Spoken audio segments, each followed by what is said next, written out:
Utena, one of the most influential anime that exists that inspired anime.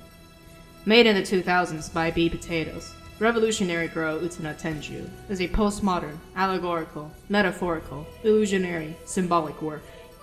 But what does postmodern mean? We'll get into that. But for now, let's talk about the Rose Prince, Dios. Dios is the prince that all the characters in Utena aspire to be. But he turns out to be Akio, which means Satan in Japanese. But Satan is actually another name for Lucifer, the fallen star of the biblical heaven that then became a devil, akio. Dios also means God in Spanish, which is interesting and symbolic, so we have to unpack. After all, Utena is all about allegories and illusions and symbols and metaphors. But actually brings us that to another point, truth. Truth in Utena is hard to decipher.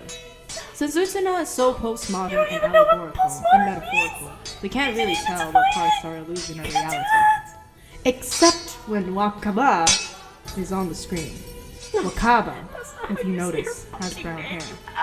Brown hair is something that exists in reality. In other words, she is normal, unlike Utena, who has pink hair, so she's not real. And if something isn't real in Utena, we can just disregard it.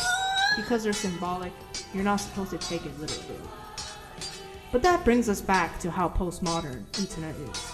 And so far, since Utena is postmodern, this also means things like the relationship or power imbalance between Akio and Aki can't be taken at face value. After all, Akio, the chairman of Otori, is trying to get the power of Dios, the power of God, in order to do whatever he wants without consequences. By the way, did you know Dios gets his power by deflowering girls? What? That's why Utena is revolutionary, unlike the rest of the cast, who are so preoccupied with anxiety about their future like Japan in the 1900s.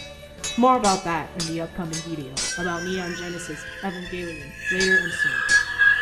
All in all, the real revolution of Utena is how Utena, who didn't have an interest in the revolution, saves Anthe. See, Anthe represents all the victims of the world. Specifically, victims who have always been told that they are victims to the point where they feel good about being victims.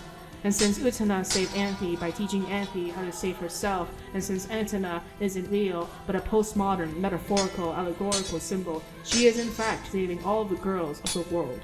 Princes are good, actually. And Utena showed us that.